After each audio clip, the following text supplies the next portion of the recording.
Pessoal, dando continuidade aos nossos estudos, nós vamos ver agora forças magnéticas em dois condutores paralelos. Por que dois condutores paralelos? Porque um condutor vai criar um campo magnético uniforme e o outro condutor vai funcionar como nós vimos, que condutores dentro de um campo magnético uniforme, ele vai exercer, vai criar uma força magnética. Perceba que eu tenho aqui dois condutores, onde eu chamei de fio 1 e fio 2. Vou olhar uma porção, que essa porção é um comprimento L, é uma parte do fio que eu estou olhando e verificando a força magnética. Eu vou ter aqui o fio 1 como o gerador do campo magnético. Ah, tem que ser o fio 1? Não, poderia ser o fio 2. Aqui é só uma questão de conversão. Então, campo magnético gerado por um condutor retilíneo é permeabilidade magnética, que só para relembrar é 4π vezes 10 a menos 7 Tesla vezes metro sobre ampere. A corrente que passa nesse fio 1, que eu chamei de corrente 1, e 2π vezes o raio, que é a distância que eu quero observar, que eu quero colocar esse fio 2.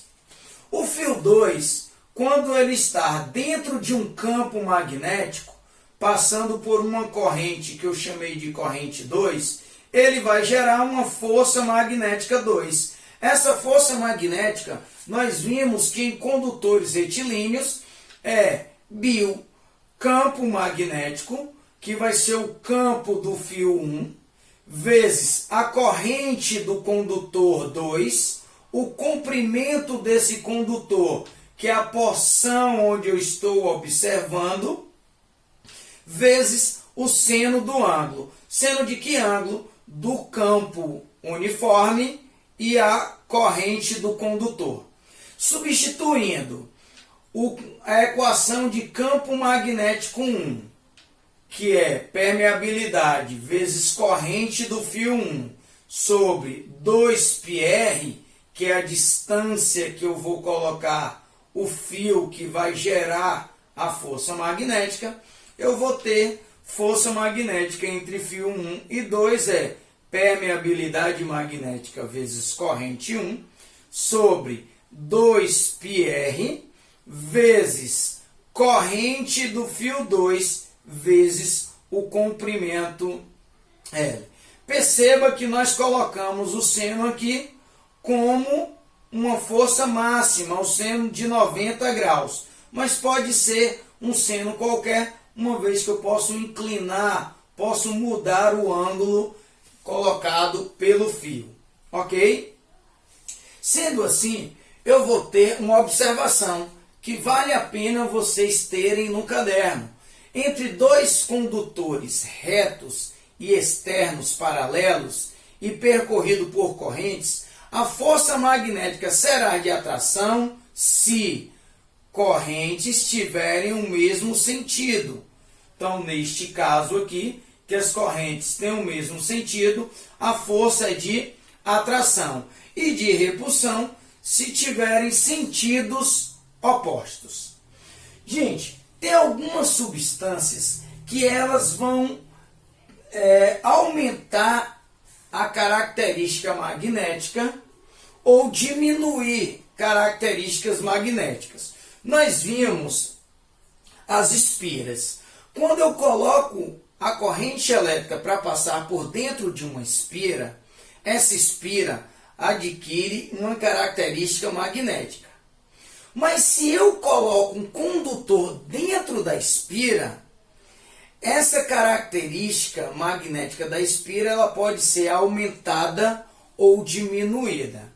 As substâncias que podem aumentar ou diminuir as características magnéticas de uma espira são divididas em 3. Diamagnéticas, onde eu tenho um aumento, mas muito pouco, então eu posso até desprezar alguns elementos como o cobre. Quando eu coloco dentro de uma espira, ele faz com que aquela espira perca as características magnéticas, ou não aumente a sua característica magnética. Eu tenho também elementos que são chamados de paramagnéticos, que são substâncias que vai fazer com que a espira tenha um aumento substancial, como cromo, manganês, estanhos.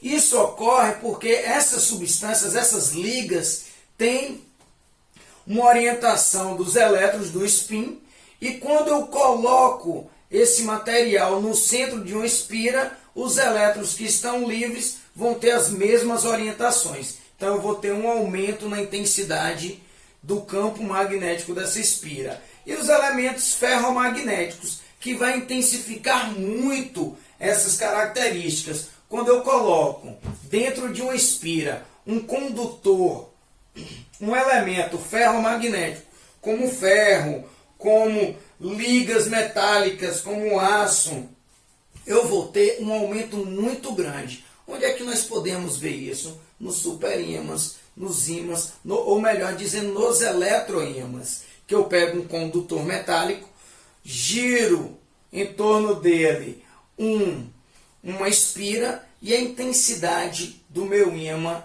vai aumentar. Pessoal, essa foi a primeira característica, né, e nossa aula de forças magnéticas. Então fica assim para a aula 2. Um grande abraço para vocês e até o nosso próximo encontro, beleza? Na sexta-feira eu vou estar tirando as dúvidas sobre magnetismo, tanto da lista como do assunto, beleza? Abração e até lá.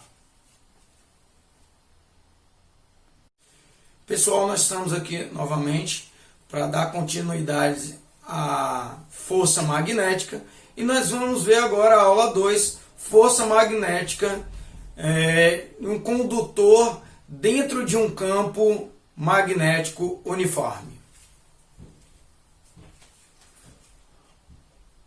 Eu tenho um condutor retilíneo e esse condutor, né, dentro dele está passando uma corrente I, dentro de um campo magnético.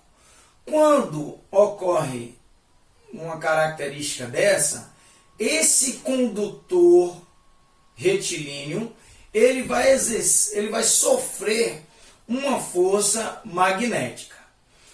Para nós determinarmos o módulo dessa força magnética, nós iremos substituir a carga, fazer uma relação entre a carga elétrica e corrente elétrica.